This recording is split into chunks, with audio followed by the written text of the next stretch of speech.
Welcome to this video series. My name is David Lowenthal. I am an expert in direct response fundraising and marketing. And in this video series, I'm calling 32 jackpot marketing secrets from history's greatest and craziest persuaders. I'm going to show you in 32 different videos that you can look at 32 of the world's best persuaders and the principles that they've discovered, and I'm going to share those with you in each step, because I don't believe that people are talking enough or study enough, rather, the principles of direct response persuasion generally. And so through these videos, and each video is going to be a different story based on somebody who in some way expressed one of these principles. The first one I'm going to be talking about is one by a guy named John McDonald. Now, John McDonald, not a lot of people outside of Canada, where I live, have heard of John McDonald. Even many Canadians have not heard of John McDonald. But John McDonald is probably one of the most impressive politicians and practitioners of persuasion who ever lived. He did a lot of incredible things with his life, probably is more responsible than anyone for the creation of Canada. But what I'm going to share with you today is a principle that John McDonald exuded that allowed him to beat more well-financed, more well-heeled, more professional-sounding politicians than he did, because he had that gift of persuasion. And the principle of persuasion I'm going to share with you is called being unokay. Now, I didn't invent the term being unokay. That was actually created by who many consider to be the world's most feared negotiator.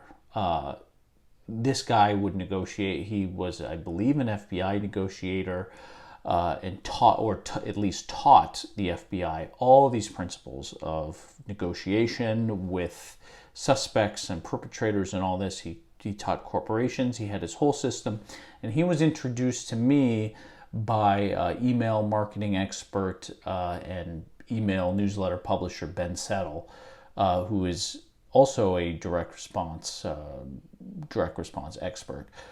Very cool newsletter. I highly recommend you checking that out.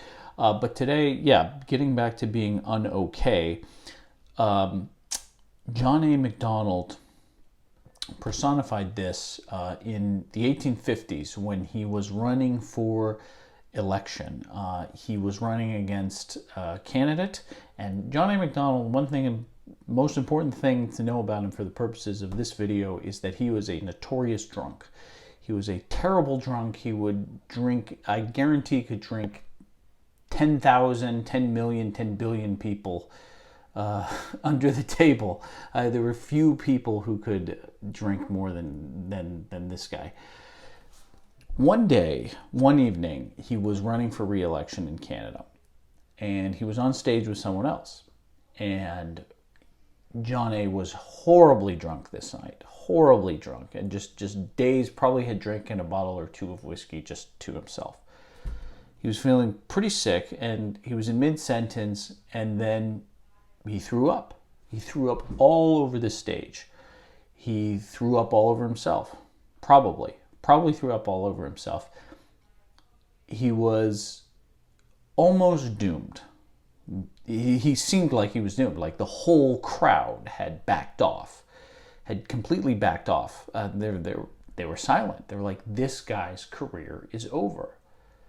John McDonald took a drink of water or did something like that, put himself together, and he said some very memorable line that I think demonstrates this principle. And it's called, or the line that he gave was, "I'm sorry, but every time my opponent speaks, I lose my stomach."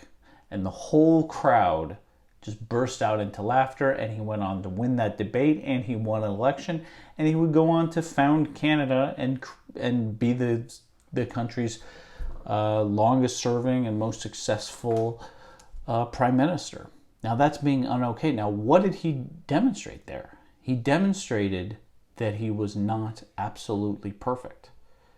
A kind of flaw. It seems counterintuitive, and this is what both Jim Camp and Ben Settle talk about when they've introduced the concept of being unokay. It's, if you're trying to be perfect all the time, you're unrelatable. You're not going to relate to people. You're not going to get to them on a fundamental level, because when someone is too perfect, you think either you feel less than them or they just feel like out of place. The example I always give to illustrate this is, if you've seen the movie Election, and the character that Reese Witherspoon plays, Tracy Flick, she's this perfect, almost like Hillary Clinton style candidate who has no personality, who has no personal life other than seeking power. Now, it's on a high school level, so it's kind of funny, but these types of people exist. They're really out there. And nobody likes that. Nobody likes it. Nobody likes a salesman coming up to them and just saying everything perfect, everything, is totally perfect, everything is spent on, but it doesn't have any relevance. It doesn't have any relevance to you. So being unokay, maybe it's, Jim Camp brings up the example of, say you forget your briefcase at a meeting or something, or, your tie is kind of, weird.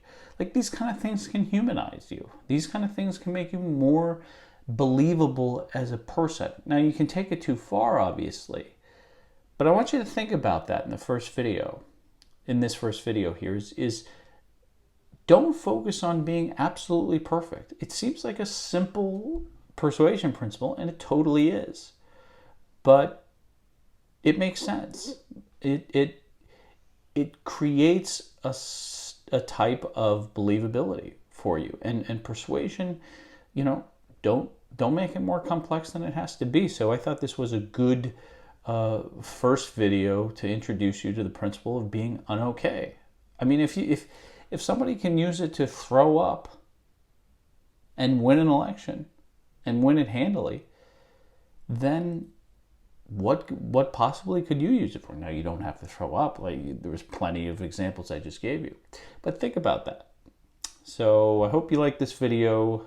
There'll be 31 more to come. You can look at however many you want in whatever order.